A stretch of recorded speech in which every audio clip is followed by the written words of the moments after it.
3, 2, 1. What's going on, everyone? You're watching Ash on Comics. My name is Ash, and here's my funky intro. This is our comic today, Spawn 300. You've been clamoring for it, haven't you? Man, 27 years in the making. Can you believe this? I can't. For many of you, you may not have been around when Spawn came out. You may have known about Image Comics, just from comic history.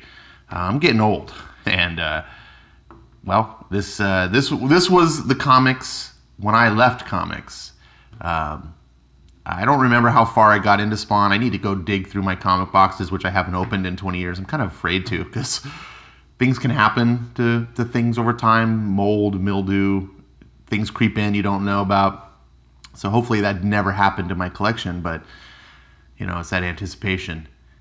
And just time goes by, especially when you're not really, I wasn't actively buying comics for almost like about 20 years. And you just, I paid attention to Marvel, mostly, some DC, but Spawn sort of slipped by me. This was something I bought because I was a big Todd McFarlane fan, and Spawn is like one of the most metal characters ever. So, when it just comes to look at this character, it's like, this guy looks so badass and cool, I want to read about him. So, of course, I bought Spawn. But I gotta be honest with you, I'm gonna be upfront. I was never a Spawn fan.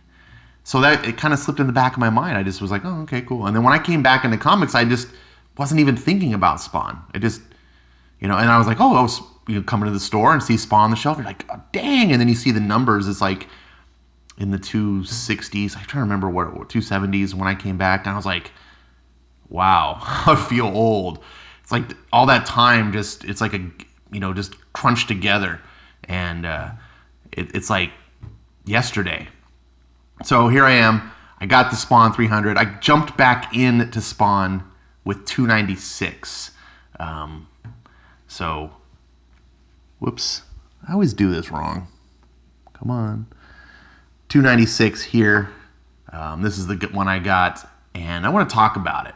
So first, I want to introduce my co-host, Stan the Man. Stan, good to have you with me. He always brings me a nice cold drink. Ice cold Coca-Cola. Thanks, buddy. And channel intern and mascot, Forky. He really should need no introduction by now, but if you're new to the channel, he's our mascot and our intern, and he's an expert on all things trash. If you're like, dude, why do you have a Forky thing? Well, there's a good reason. There's a subjective reasoning that I identify with Forky, and there's some background nostalgia, just different things that are probably too complex to talk about in this video right now.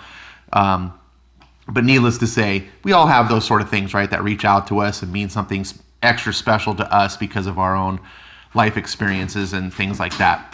So here's Spawn 296. Now, I don't know how to talk about Spawn 300. I just finished reading it not too long ago. And so I'm just kind of blabbering. This is a lot of ad-lib you're going to listen to in this whole video, right?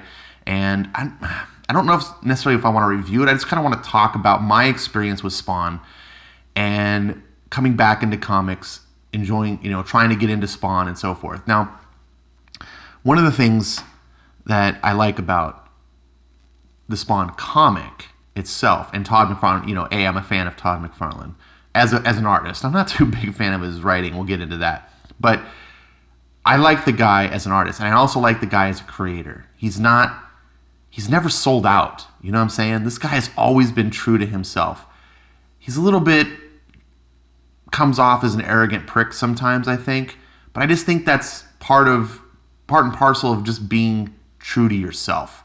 He's fought the companies, Marvel, not so much DC, I don't think, but he's tried to get into the toy business, he started up Image, and he's constantly been dealing with Hollywood and big corporations that try to crush him, because in the world of big corporations and Hollywood stuff, he's still a small fish, right? He's a big fish in comics, but he's a small fish in the ocean. And it's funny because he talks about that at the end of Spawn 300, how a lot of this is a metaphor. Spawn's kind of a metaphor for his life and experiences in the industry and so forth. So when I got back into comics, Sergeant Batts was getting some Spawn books and stuff, and he's like, "You got to get Spawn," and I was like, "Yeah, I did kind of remember liking Spawn and so forth, and I don't know, it's so many issues. Like I missed 250 issues, or I don't know how many issues but over 200 issues. And I'm just like, it's overwhelming to jump back in. And I don't feel Spawn is like a Marvel or a DC comic because it's a creator-owned comic and it doesn't exist in this open world. I don't think, this is just my guess, that Todd is trying to write this as a comic where you can just jump in. It's kind of this long saga story. And I was like, I don't know. And I don't remember Spawn ever being that book that I was like, ooh, Spawn is out, back in the day. I enjoyed it because it was cool. That was the thing about Spawn for me, is it was cool. It wasn't the book I bought because I was like, I can't wait to read what the next issue is about. I was just like, you just flip through the pages and you're just like, look at this cover. It's like that. You're just like, this is fucking cool. So, he's like, well, they got this, Road to Spawn thing, and this issue came out, 296, The Road to 300. And then I noticed it was $2.99. And I was like, wait a second. It's $2.99? Yep. Todd McFarlane, one of the most popular creators in history of comic books, has his own comic book. He's been publishing this book. He's dedicated to getting it to 300 and beyond, and he's not out to rip off consumers with a $3.99 price tag. It's $2.99 every issue. Well, except for 300. We'll get to that as well. But $2.99. I was like, I got to give this book a chance. Todd deserves me to pick this book up again because he's doing things right. He's putting out a quality book, or at least should be quality. He's made it this far, right? Whether or not I like it, that's my own subjective taste, but it's quality enough to make it this far. He's charging only $2.99. He's not trying to gouge fans. He doesn't publish all these multiple covers all the time now with a 300. Yes, he did that. But on the regular issues, it's just, here's an issue of Spawn. And he releases the trade paperbacks, the collected, volumes as they come out. And he keeps the prices down. I think a lot of them, like $9.99. Because he's just about the fans enjoying comics. The dude's got money. And so he's not out there to be like, I need to make even more millions by milking my fans. It's like, look, he's got this attitude, at least how I perceive it. And perception means a lot. That, hey, I got a lot of money and I'm doing pretty well. I'm just going to try to get this book out to my fans for as low as I can. I still have a good life, make a lot of money, and they'll still get books at a reasonable price. Everyone wins, right? And that's, there's just something about that, and something I just deeply respect about Todd McFarlane. So I was like, you know what? F it. I'm going to buy this book. And then it turned out that this was the perfect, because it's the history of Spawn Part 1. So when you go through this book, and I'm not going to read it like I normally do read stuff, right? But I just want to kind of flip through and show you. It's a lot of just narrative text that talks about, through this character, the Redeemer, he's talking about to the other angels and stuff, and whether they failed in the past. Basically, has this long thing about the story so far. And it's not, when I flipped through it in the beginning, I was like, oh, badass, this is exactly what I need. It's going to catch me all up. Well, it actually doesn't. But what it does do is it just catches you up on the pertinent parts that make up the story that 300 is pulling from. So 300, this Road to 300 storyline is pulling from pertinent parts of Spawn's past, and this book is sort of just touching on the key events and just different things that happened that you missed, maybe, or reminding you of if you did read this whole time, but you're like me and your memory just is going south, and that. So it doesn't in any way spoil 300 issues of comics, which is kind of a cool thing that I didn't think about. Like, if you like this storyline, you may go, hey, I'm going to go back and, if you just jumped in, I might go back and get those volumes and just sort of read the backstory, because there's a lot of lore and mythos that Todd has accumulated over the years. And he's not the only one who's written, so he's got other writers contributing. And so you get this type of thing where it's just cool art and filling you in, and all of this is the Redeemer talking about all the failures and then, what's happened, sort of thing. And I got to be honest, these two issues, just as pure entertainment value, aren't the most like, oh my goodness, I'm so intrigued. And then here, this is really cool. I like how they do this. After the book's over, you get Todd talks about the pages. So you can go back at each page and he explains what those pages mean. Here's the Redeemer, first appearance as anti-Spawn in Spawn 16. So you can look at each of these pages and get a further understanding of not just what they mean in the narrative, but what they mean in the comics themselves. I thought that was really cool. And so then we go to the next book. These covers were freaking gorgeous. So History of Spawn. So 2 issues in a row, keeps going, and it just fills you in with this lore. And I'm not the hugest fan of Jason Alexander. This guy's doing the art here. It's kind of sad that Todd doesn't do the art himself, but it's a full-time job to do a book. And Todd runs a business, a toy company, does all these things. He just can't. And he's done his fill. So he's putting this book out, and he writes the story, the main plots. I think he's doing the script to this particular storyline. And you do get some cool imagery, though. Yeah, like I said, if you're a person who's like into dark metal visages, I guess that I'm trying to think of, then this is going to probably be up your alley. It's really kind of cool. A lot of pinup style art, not a lot of necessary visual storytelling. It's all exposition. But you get a lot of cool, like I said, pinup style art, and just be like, oh, look at this badass Spawn. So it's fun to look at the illustrations and get yourself up. These are 2 good issues, like to start on, and then again you get the same thing, and then that's over, and it continues into the next, where the actual story arc for 300 starts in 298. And then we got the Redeemer, and I like this. It's a cool like throwback cover from the old Marvel days, and it's a McFarlane cover, so it's really just, I love this. And he's doing the storyline the same way he did, I remember, back in Spawn 1 with a lot of the news. Here's the news, and then Now, I got to be honest, too. I never was a big fan of this. I feel like he copied Frank Miller. But Frank Miller has a way of words. The guy, he just mesmerizes me. I could just read his walls of text for days. Todd doesn't, unfortunately. And some of this stuff, when I'm reading those, I'm just like, droning on. Your miles may vary. So we here have Spawn. He's talking to the news media at some remote location. He's got this guy, Mark, which is sort of this sidekick assistant guy that helps him. I don't really know much about him, and unfortunately those history issues didn't really explain him.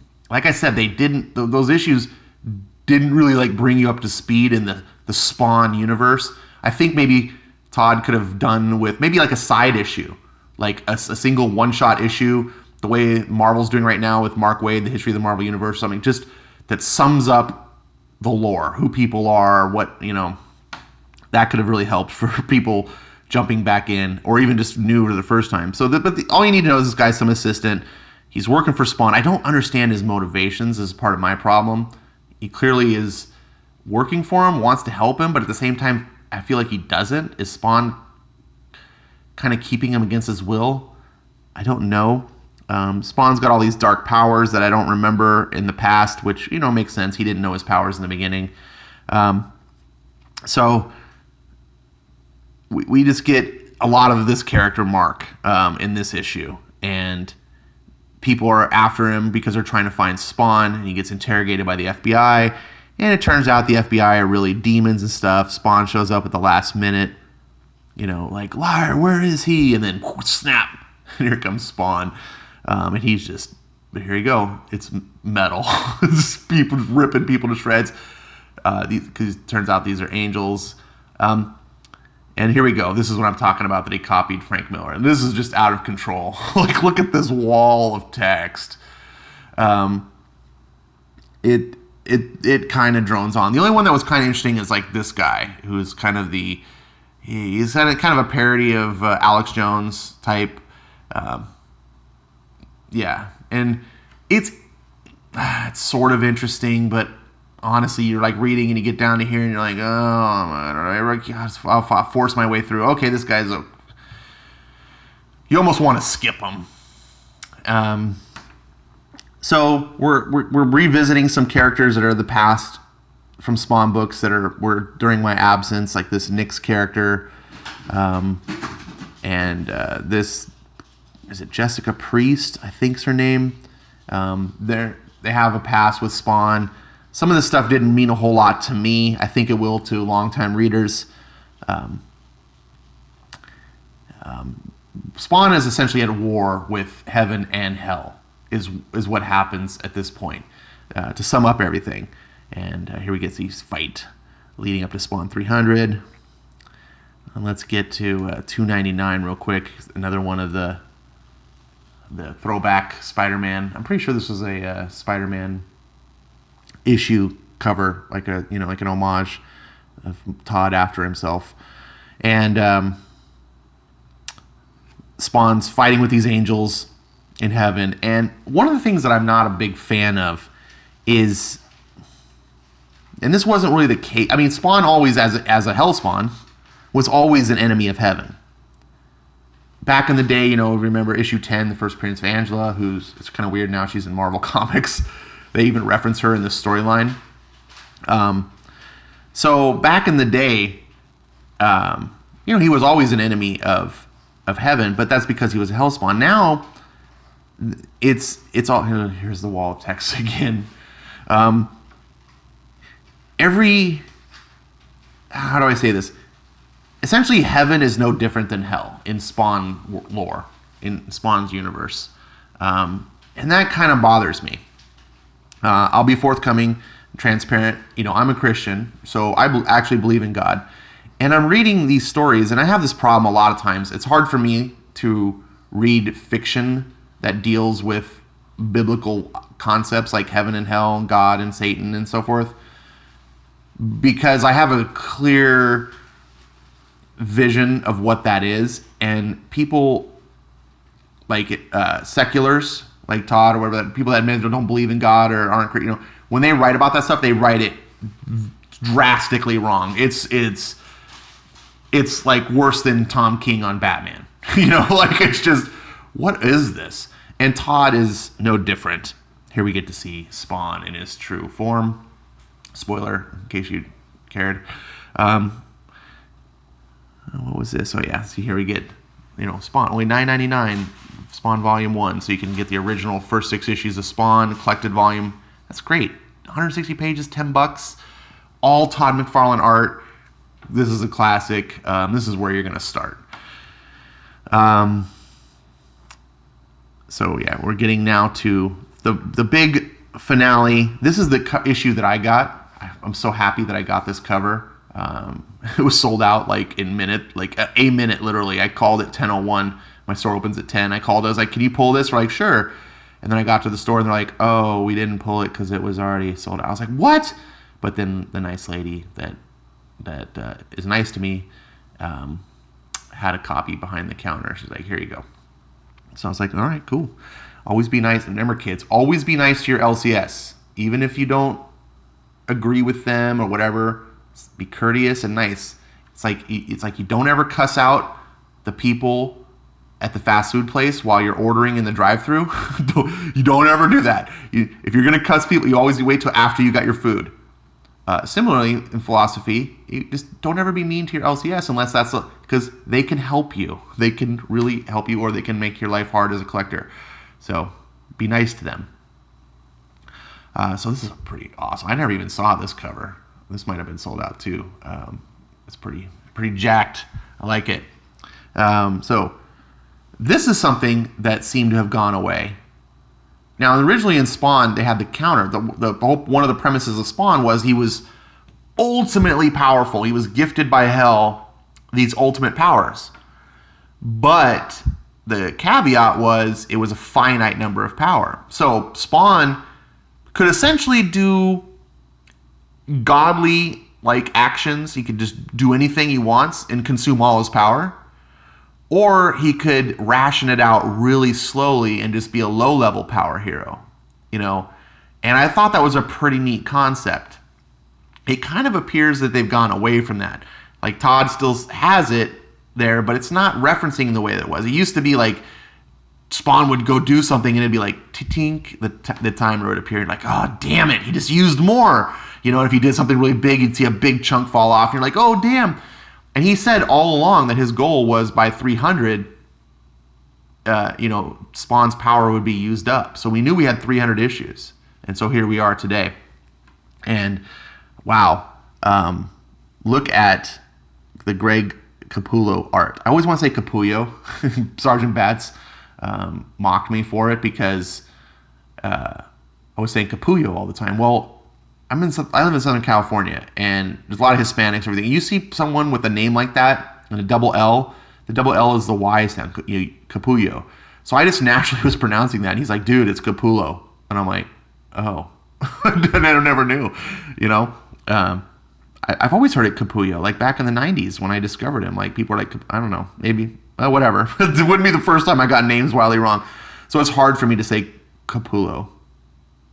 But look at his art. I love his art. I think he's actually transcended Todd McFarlane as an artist. Now, obviously, Todd's art and penciling and his whole sequential art skills have dropped because he doesn't do it regularly for the past 20 years. And we got Capullo, probably at the height of his game, what he's doing in Batman Last Night on Earth. Holy crap. I just love his style. He first kind of came on and made himself big by being a McFarlane. I don't know if McFarlane clone is the right way to say it, but yeah, he had a very similar style to McFarlane, which of course made sense. He was doing McFarlane books. Now he did books before McFarlane, and his style didn't look quite as much. But once he came on to Spawn, maybe it was because McFarlane was inking him. I'm not sure, but he got that real kind of scratchy kind of look that McFarlane had. It was perfect. It's a perfect fill-in for McFarlane. But he's since sort of taken that and evolved to make it his own, and I really appreciate that. And the style still lends really well to the horrific graphic scenes. We get a scene here of this whole family murdered by this little girl, and the older kids, oh my god, this guy slips and falls on the blood and the rubber ducky, and his head lands on a towel holder thing. And the punk kids that were rounded off before, they come back and they're like, what's going on? And they got this girl with a knife, and Lisa, what have you done? I hate them too. And I hate you. You're just like, oh, damn. And here we get the wall of text that I was describing before. Back to Spawn now. We saw these scenes with Jason Scott. Is it Jason Scott? Jason Alexander, how he was drawing it. But now it's kind of a stark, like, whoa, this is... I remember these scenes, but how Capullo illustrates them, it feels... This is kind of more I wish that Spawn looked like again. It looks a little bit...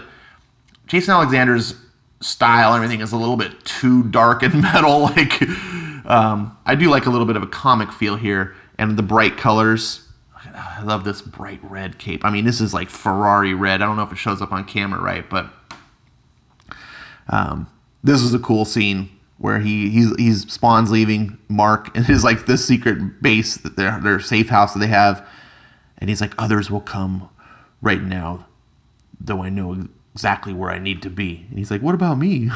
If you don't come back, how do I get home? Spawn just looks, fades away. Al? And then we get this Romania, and this flag becomes important later. And so the whole thing is that Al Simmons has this plan. He's fighting heaven and hell, like I said, and there's some new players and work, such as this guy who is beating down Al right now and controls Spawn, the symbiote. And this is kind of interesting too about Spawn is, McFarlane helped create Venom. And there's been some contention, I think, between him and David Michelini, like who created what or whatever. But it's interesting because when Todd was doing Amazing Spider-Man, it was all about the symbiote and everything. And that was a big part of the storyline, and one of my favorite parts of Spider-Man ever. And then when he left, I feel like a lot of his ideas, it's like, oh, I'm just going to, I can't do them at Marvel, I'll do them here. And so the whole symbiote, it's not quite like a Venom symbiote, but there's some similarities. and this guy controls it. And so Spawn is just learning that he's not the master of his own symbiote suit. And then this guy, who's clearly like a demon of sorts, he's got the Malbolgia symbol on his face, is teamed up with an angel of heaven. And this is, like I said, this is where I was like, no, not. In Spawn world and McFarlane's world, heaven and hell are sort of like two sides of the same coin, and you go, well, duh, Ash. But no, I mean by that, like, it's bad and also bad. It's just, they're both just the same. And one has feather wings and one has, they don't even have bat wings. They just don't even have, I mean, you can see, look at this guy. He looks like a demon.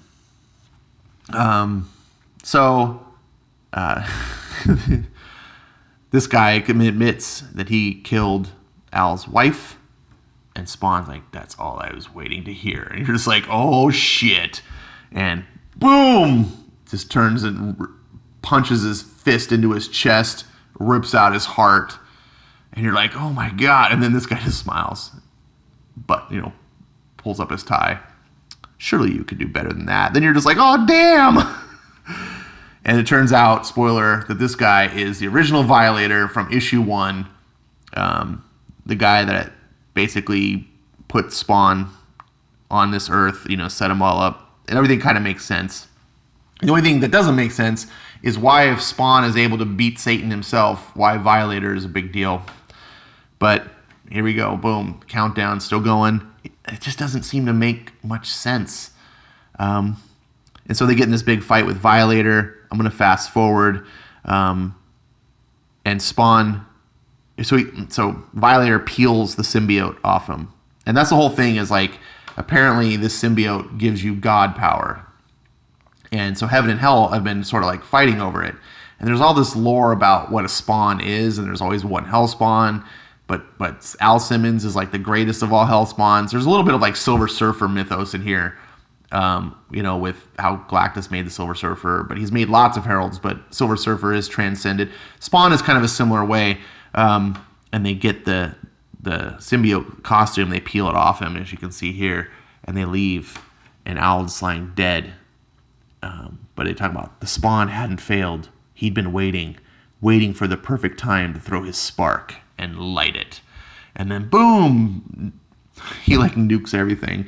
For a 1/4-mile radius, everything is wiped out. The only things left standing are those not born here on Earth, which is these two guys. And Spawn, like Terminator fashion, comes walking out of the flames. Why won't you die? I have your costume. I've got your powers. And you're like, uh-oh. And he's like, you're wrong. And you've always been wrong. And he starts going into the dirt. And he's like painting on his face and doing these different things. First, it's his markings. Then his chains. He's putting barbed wire around him. His belt. His cape. He's like, you've been chasing the wrong thing, and it wasn't the symbiote that gave me my powers, that made me what I am. It never was. And finally, his spiked gloves, and he's driving these like railroad spikes like through his wrists. It's all gory. The costume didn't make me Spawn because I am Spawn. And you get this cool visage here. You're like, oh shit, it's on. Ding, timer running out. Redemption. And so the storyline continues. And here we get Todd McFarlane art 3 hours ago. So in a previous issue, Spawn and the Redeemer disappear, and then they come back, and there's a little editor note saying, to find out what happens, see the next issue, 300. So here we get to see what happened, and this is the McFarlane art. Now, I was a little disappointed because I love McFarlane. I was like, yay, we're going to get to see. And I never expected him to do a ton. But he does 6 pages of art here. And not only does he do 6 pages, but it's like here of an arm and a wrist and Redeemer face. And, okay, this blurry panel of some fighting. Oh, look, and a spark and a feather. And, okay, you get a 2-page spread here.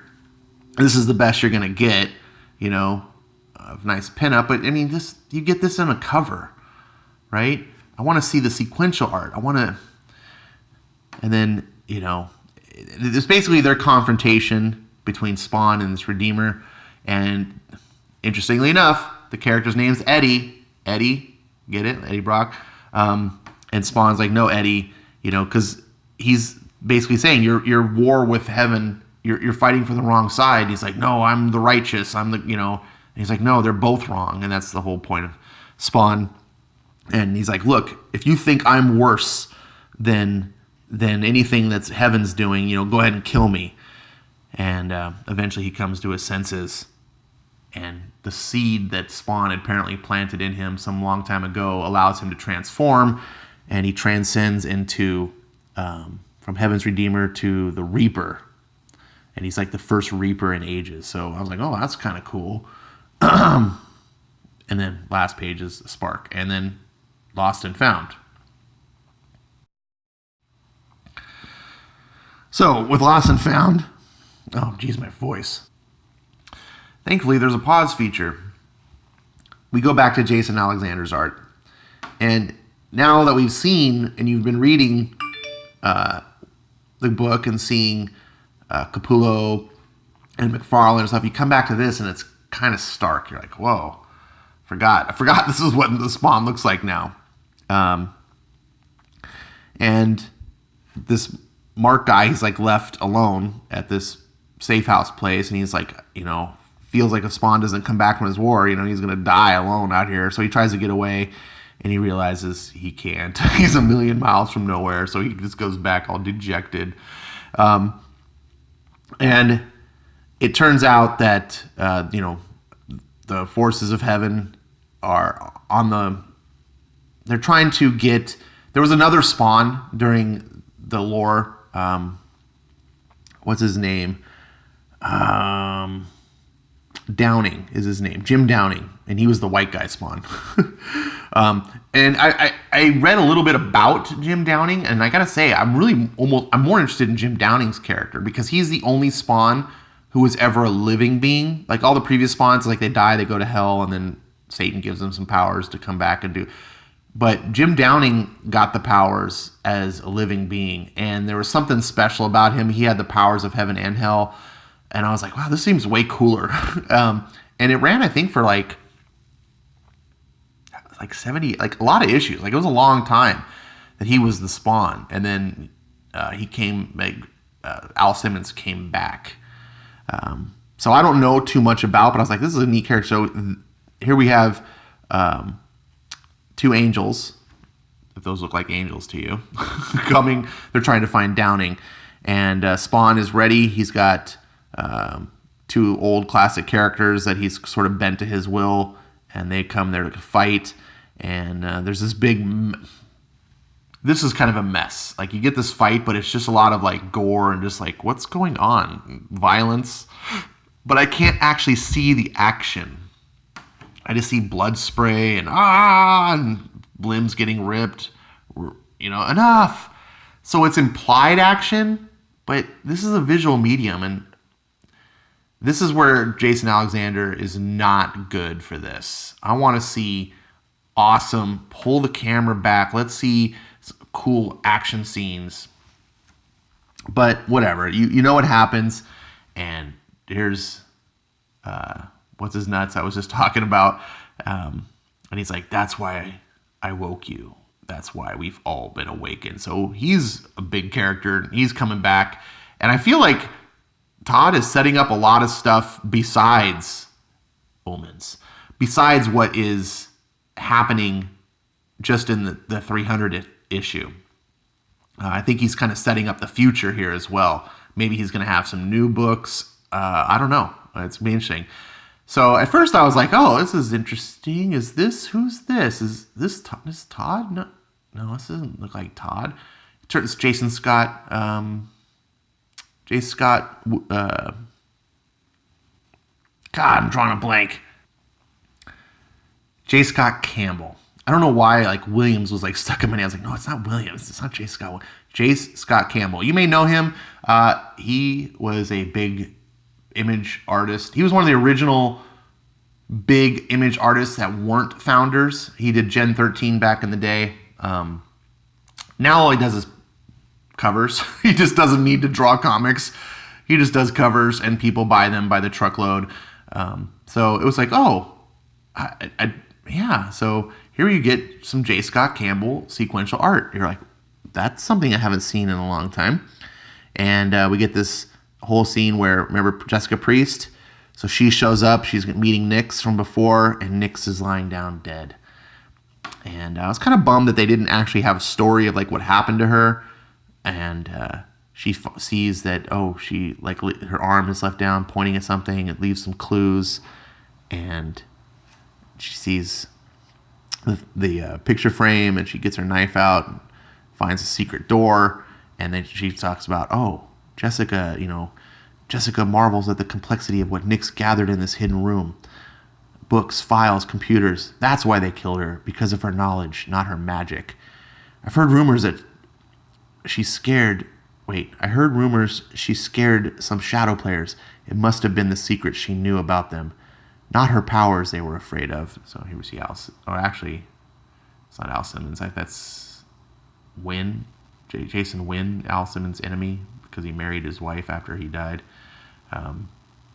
So anyway, she finds this stuff. She finds this magical book that has a seal on it, which the seal is also an amulet. It's got resurrection powers. So she reads the book, decides to try to use it and resurrect Nyx. And she uses it, but it doesn't exactly work out the way she thought. And it brings back, she gets to see all of what Spawn, blah, blah, blah, his past life, his pain, his memories, and all this stuff. And somehow it merges her with Nyx, and she's reborn as She-Spawn. And I was just like, I got to this page, and I was like, oh, first of all, She-Spawn is Todd, come on. We need to have a talk, buddy. Like, She-Spawn is such a dumb name. And second, like, no, can you make something besides non-Spawn characters? Look, we love Spawn, but we don't need it. We don't need another Spawn. It was enough that you did medieval Spawn, all right? Which was cool because you're like, there was a Spawn before Al Simmons. Okay, what's this? Reborn is something new, something to help Al Simmons, and more importantly, the world in its fight for all humans to retain their own humanity. Our souls belong to each of us, and no one, not heaven nor hell, gets to take that against our will. So to protect that choice, Jessica Priest is now and forever She-Spawn. And it's like, okay. All right. Prophecies. So we get to the end, near the end of the story, and we are on this, looks like Tibetan mountain range. I don't know, some far off monk now. And we see the stair, this guy's climbing, and we don't know who this mysterious person is.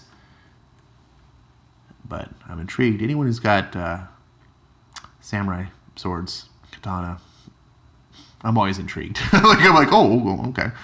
And he's walking up, and then we get the mouth, this demonic mouth. So, welcome.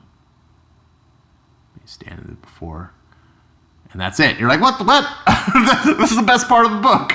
I needed to know more about that. And here we get Spawning Ground, where Todd talks about the book you're holding in your hand is a culmination of 27 years as an independent publisher, but it's mostly an overview of my entire career. Blah, blah, blah, blah. I'm not going to read it all to you. I'm sure you guys are just like, I don't want you to read that, Ash. It's fine. And like he did in the history issues, he goes here and the different chapters, Great Capullo chapter, Todd McFarlane, and talks about a little bit of what that chapter represented. And then he talks about a little bit about what's coming up. And I was like, that's really cool. And then here's all the covers of all the Spawn issues this far. 300 strong. Here's the 300 more. And behind the scenes, we get some behind the scenes stuff about Spawn. Record-breaking 301, October. I don't know what cover to get. There's an Alex Ross cover that I'm like, but I'm kind of partial to the old 90s McFarlane cover, so we'll see. But that's it. And that is Spawn 300 in conclusion. I know this is a long video, but this is a big book. Now, this was $7.99. I remember I was going to talk about the price of the book. It's a pricey book, and there's a lot of variant covers. Not as much as like DC and Marvel do with their big, Marvel thinks Spider-Man 25 is a milestone issue. This is a real milestone. I mean, 300, only I think one comic has ever done this before, and that was, oh geez, now I'm drawing a blank again. Dave Sims' book, Cerebus. I'm pretty sure Cerebus made 300 issues. And Cerebus was drawn and written by Dave every single issue. So Todd hasn't broken that record. He has, but as a creator-owned comic, he's tied the record. So 300 is reaching the mountain peak, right? 301 will pass it. That's why it's the record breaker. First of all, hats off to you, Todd. Hats off, applaud. If I wasn't holding a camera, I would applaud. And if I was an SJW, I would snap for you, because that's what they do instead of clapping. This is fantastic. As far as an achievement, what you've done for independent comics, both with Spawn, with Image, with fandom, with toys, everything you do, I salute you. I will never forget being at Comic-Con back in the 90s when Image had just formed. I think it was like the first or second year of Image, and you were there, and you had your funny car. You had a Spawn funny car at the con. Everyone just thought that was the coolest thing. And there was like lines wrapping around inside the upper floor of the convention, just hours and hours long. I could not stand in that line. I was like, I'm not here for Comic-Con to spend all day in line to get your autograph, as much as I would have liked to have it. But I do remember one very important thing. You sat there for 8 hours signing without a break, if I can recall. Signing. And today's modern wussy-ass artists that don't deserve anything, they 2 hours, I can't be bothered to go to a Comic-Con. Shut up. Todd, you're a man's man of comics, and what you've done is amazing. No one else has done it. So hats off to you. Now, as far as this issue goes, it's not my bag. I've explained my bias, right? I don't enjoy reading stories where heaven is a bunch of evil demons like hell. It's all, and just, man is the great thing. It's a very humanist idea. I'm not suggesting necessarily that Todd's trying to project this humanist. I feel like his perspective is just a very secular one. And when you don't believe in God, obviously you don't believe in the devil. And to you just use them as cool fictional settings, right? It's the same way I would use the Norse mythology. I love Norse mythology, and to me, it's just a cool fictional setting. But God isn't to me. So, and also, I have a very hard time when it's just done so off. I typically try to avoid reading any comics that deal with Judeo-Christian religion at all anyway, just because of that reason, and also just because I don't want to mix my religion with my fiction, per se. I don't read, like, Christian fiction, usually, like, almost ever. First of all, I don't want to be preached to in my fiction, just like I don't want, SJWs preaching to me or whatever in there. I just want a story. But I also don't want it to get wrong. And I also don't want to have to, in the back of my mind, when you write God in your stories, I had this argument also. I bring up Sergeant Batts a lot. I had this discussion, well, not an argument, a discussion with him about my opinions. I don't think any man is qualified to write God into their book. Like, is it blasphemy? I don't know. But it's just something I just don't deal with it.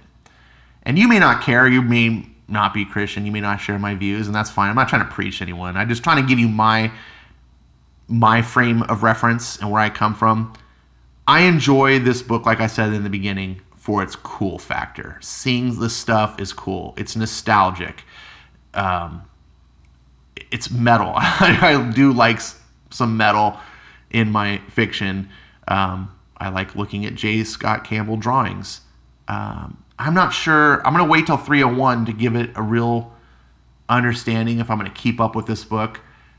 I don't have any actual criticism other than, I do have to say this, McFarlane is not a great writer. A lot of his word narration here is poor, okay? But here's the thing. He is passionate about what he's doing, and he is trying to write a good story. So where he comes off as very amateur in his writing style, like his use of language is very poor. He does not have a writer's tongue. But his intent is strong, and he's trying to write a good story. So where he fails where he lacks the skill, he more than makes up for in intent and attitude. And I take these other writers, I go, man, you are solid. You have a lot of talent. Good example, Greg Rucka, right? Greg Rucka wrote this last issue or first issue of Lois Lane, which I reviewed. You can read it, and he just shit the bed. And it's like Greg Rucka is a notable, talented writer with skill and has done lots of stuff, but he just decides that he doesn't want to write fiction. He wants to preach propaganda, and all of a sudden, all that skill goes out the window. So McFarlane is like a fan trying to just tell a kick-ass story about a character. He's very independent, right? This is kind of like, when James O'Barr wrote The Crow so long ago. It's like it wasn't a professional book. There was a lot of rough around the edges, but that passion drove the book. So I want to say fairly for Todd that he's not the best. It's a little struggle to read some of his stuff, but I really appreciate where he's trying to do. And I think a lot of people are really going to like this. I haven't read or watched Bat's review yet. I know he's done one because I hadn't read the book yet, and I didn't want to spoil. But I'm pretty sure he loves this, and I'm pretty sure he's loved the books leading up to this, and a lot of people are going to love this, and that's great. I don't want to deter anyone from this book if it's for you. I'm struggling with some things, and I just want to be fair. That's what I'm here to talk about, right? So this has been a long video. You're like, Ash, what's new? I'm not going to hear Eric Breen right now. Just he's probably the only person who's made it this far. So hey, Eric, it's me and you alone again. Just making these videos just for you, buddy. But I'm going to end this now. Stan, thank you for being there, giving McFarlane his big shot. We owe people like you for people like Todd. And Forky, thanks for being there. Thanks for watching, guys. Really appreciate all your views and all your patience and letting me just blather on YouTube. I'll see you next time.